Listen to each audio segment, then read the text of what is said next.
श्री साईराम। तिमी स्वयं ईश्वर हौ।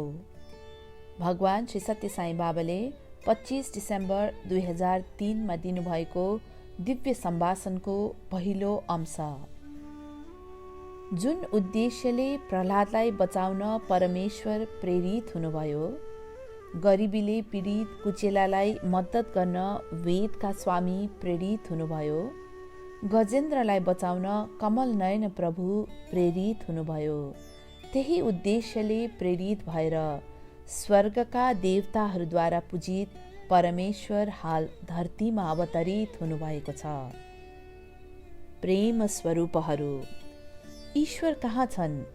उनी कहिले अवतरित हुन्छन्? उनले कहाँ अवतार लिन्छन्? यिनै प्रश्नहरूबाट आजका मानिसहरूको मन बिथोलिएको छ। ईश्वर सर्वव्यापी छन्। सबै ईश्वरका प्रतिमूर्तिहरू हुन्। अचेल मानिसहरू राम, कृष्ण र जिजसलाई जस्तै ईश्वरका विभिन्न नाम र रूपहरूलाई मानेर उनीहरूका जन्मदिन मनाउँछन्। साँच्चै भन्ने हो भने के ईश्वरको जन्मदिन हुन सक्ला त? हुन सक्दैन। ईश्वरको कुनै वर्षको विशेष दिनमा जन्म भयो भनी ठान्नु अज्ञान हो। ईश्वर प्रत्येक मानिसमा श्वासका रूपमा विद्यमान हुनुहुन्छ। सोहम भनेको श्वास लिने र श्वास छाड्ने प्रक्रिया हो। सोको अर्थ त्यो ईश्वर हो र हमले म अर्थात् व्यक्तिलाई जनाउँदछ। यद्यपि ईश्वर र व्यक्ति जनाउने केवल दुई शब्दहरू मात्र हुन्, तापनि ती दुवैमा कुनै भिन्नता भने छैन। तिनीहरू एकै एवं समान छन्।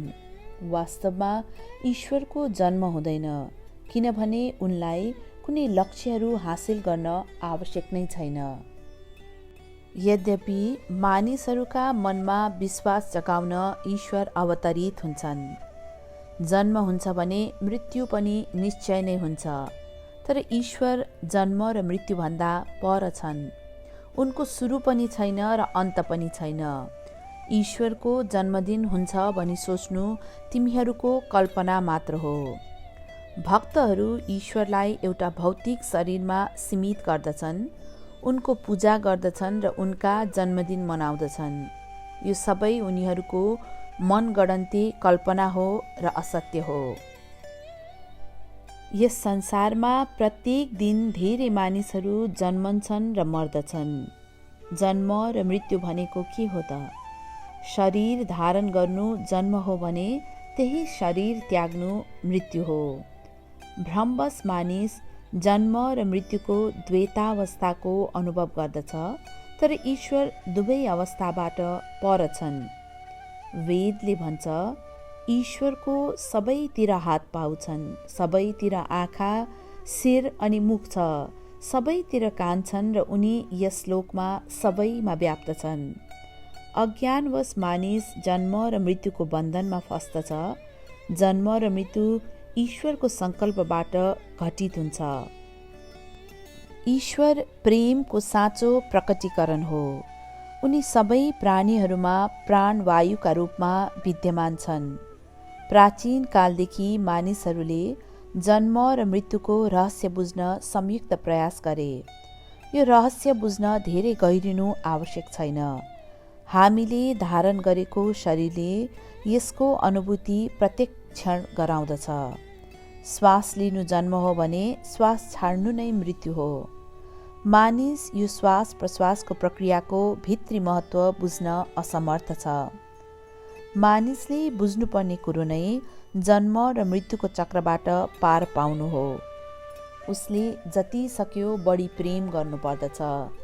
तर अचेल मानिसहरू आफ्ना बन्धुहरूप्रति पनि प्रेम गर्दैनन्। यसको अर्थ उनीहरूमा प्रेमको अभाव छ भन्ने चाहिँ होइन। उसमा प्रेम छ, तर ऊ यसको अनुभव गर्न सक्दैन। उसले व्यक्तिहरूलाई मात्र प्रेम गर्ने नभई प्रेमको तत्त्वप्रति महत्त्व दिनुपर्छ। हामीले सास लिँदा सो प्राण तत्त्व हाम्रो शरीरमा प्रवेश गर्दछ र श्वास छाड्दा हम यो बाहिर आउँछ। प्रत्येक क्षणको यो श्वास लिने र श्वास छाड्ने प्रक्रियाले हामीलाई आफूमा अन्तर्निहित दैवत्व म ईश्वर हुँ भन्ने कुराको स्मरण गराउँदछ। प्राणवायु छुटेपछि भने यो शवम मृतदेह बन्दछ। जन्म र मृत्यु दुवै शरीरसँग सम्बद्ध छन्, जीवन तत्त्वसँग भने सम्बद्ध छैनन्। जन्म र मृत्युबीच धेरै परिवर्तनहरू रहस्यमय तवरले हुन्छन्। यी सबैका लागि ईश्वर उत्तरदायी छन्। तर केही मानिसहरू ईश्वरको अस्तित्व नकार्दछन् र व्यर्थको विवादमा आफ्नो समय नष्ट पार्दछन्। ईश्वर विद्यमान छन्, उनी आउने जाने गर्दैनन्। उनी सबै समय सर्वत्र विद्यमान छन्। मानिसले शरीरको आसक्तिको कारण जन्म र मृत्युको अनुभव गर्दछ। ऊ शरीरप्रति आसक्ति त्यागेर ईश्वरको इच्छामा स्वयं पूर्णतया समर्पित भएपछि मात्र भवसागर रूपी जन्म र मृत्युको बन्धनबाट मुक्त हुन्छ। हे भगवान, तपाईबाट प्राप्त आफ्नो पवित्र आत्मा म तपाईँलाई नै अर्पण गर्दछु। म तपाईँका युगल कमल चरणमा अरू के नै अर्पण गर्न सक्छु र? मेरो विनीत प्रणाम स्वीकार गरिदिनुहोस् भनी म प्रार्थना गर्दछु। जन्म र मृत्यु भ्रमबाट उत्पन्न हुन्छ। यस संसारमा प्रत्येक दिन धेरै प्राणीहरूको जन्म र मृत्यु हुन्छ।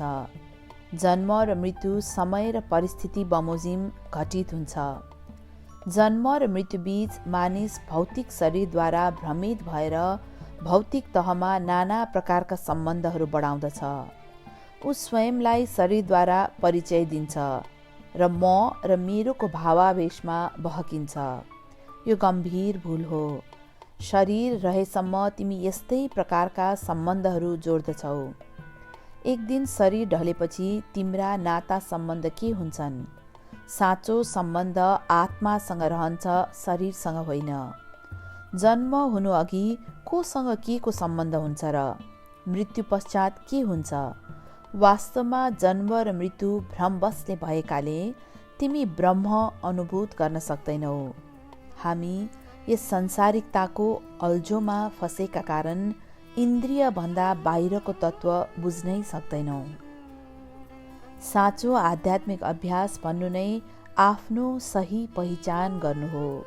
व्यक्तिले म को हुँ भनेर प्रश्न गर्नुपर्दछ। सबै आध्यात्मिक अभ्यासहरू तिमीलाई तिमी वास्तवमा को हौ भनेर अनुभूत गराउनका लागि नै हुन्। प्रत्येकले आफ्नो परिचय दिन म भन्ने शब्द प्रयोग गर्दछ। यसको अर्थ हो म तिमी र अरू मानिसहरूमा पनि विद्यमान छ। तर मानिस यो एकत्व बुझ्न सक्दैन। ऊ भौतिक शरीरमा आधारित भिन्नताद्वारा भ्रमित हुन्छ। फलस्वरूप उसले द्वन्द्व एवं बेचैनी बढाउँदछ। प्रेम स्वरूपहरू, जन्म र मृत्यु व्यक्तिगत आत्मासँग होइन, शरीरसँग सम्बद्ध छ। मन दुवैका लागि उत्तरदायी हुन्छ। सबै कुरो मानिसको आफ्नै कर्म हो। जीवन एउटा सपना हो। सपनामा देखा पर्ने कुनै पनि वस्तु कसरी साँचो हुन सक्छ? यो त भ्रम मात्र हो। जबसम्म तिमी यो भ्रममा परिरहन्छौ, तिमीले ब्रह्मको दर्शन प्राप्त गर्न सक्दैनौ। भ्रमको बन्धन चुडाएपछि अनि तिमीले यथार्थको अनुभव गर्न सक्नेछौ। तिमीले आफ्नो सक्कली पहिचान आफ्नो श्वास प्रश्वासको प्रक्रिया हेरेर बुझ्न सक्छौ। तर मानिस यस्तो सजिलो र साधारण मार्गमा चासो दिँदैन। ऊ समथर नपरेका र कठिन मार्ग हिँड्दछ र अन्तमा निराश हुन्छ। मासुभित्र काँडा छौन्जेल यसले बिजाउँदछ। एकपटक तिमीले शरीरको मोह त्यागेपछि तिमीले आफ्नो यथार्थ आत्मालाई चिन्नेछौ। आफूलाई शरीर ठानेकाले नै तिमीले कष्ट बिहोर्नु परेको हो। यो मात्रै एउटा भ्रम हो। त्यसैले त शङ्कराचार्यले भन्नुभयो, पुनरपि जननम पुनरपि मरणम पुनरपि जननी जठरे शयनम इह संसारे खलु दुस्तारे कृपया पारे पाही मुरारे। फेरि फेरि जन्म र मृत्युको चक्रमा पर्दै आमाका गर्भमा बारम्बार बास गर्नुपर्ने क्षणिक जीवनको यस्तो यात्रा छ। मूर राक्षसको उद्धार गर्ने हे प्रभु, मलाई पनि यस प्रकारको विकट महासागरबाट उद्धार गरिदिनुहोस्। संसार रूपी समुद्र पार गर्न कठोर आध्यात्मिक साधनाहरू गर्न आवश्यक छैन। मानिसले गर्नुपर्ने सबैभन्दा प्रमुख काम ईश्वरको निरन्तर चिन्तन नै हो। ईश्वर आफू भित्र विद्यमान भएर पनि मानिस उनलाई बोध गर्न सक्दैन। स्वप्नावस्थामा मानिस मृत्युको अनुभव गर्न सक्दछ र यस सम्बन्धमा ऊ अफसोच गर्दछ। जब ऊ निन्द्राबाट बिउजन्छ, आफूले देखेको दृश्य त स्वप्न मात्र पो रहेछ भन्ने सम्झेर सन्तोषको श्वास फेर्दछ। अनि स्वप्नमा कसको मृत्यु भएको थियो? त्यो मनको सृष्टि थियो। त्यसै गरेर जाग्रत अवस्थामा समेत मानिसले जे जति अनुभव गर्दछ त्यो मनकै कल्पना हो।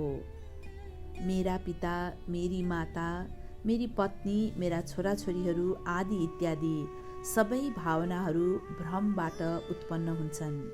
तिनीहरू यथार्थतासँग मेल खाँदैनन्। भ्रमवश मानिस भौतिक सम्बन्ध बढाउँदछ र अन्तमा स्वयं दुःख पाउँछ। जब मानिसले विशुद्ध एवं स्वच्छ प्रेम बढाउँछ, उसले दुःख वा कष्टको अनुभव गर्दैन। भौतिक शरीरलाई माया गर्नु मिथ्या एवं क्षणिक हो। आत्माको प्रेम साँचो र शाश्वत हो। आफ्नो पहिचानको यथार्थता बुझ्ने काममा तिमीले अन्तर्जिज्ञासा राख्नै पर्दछ।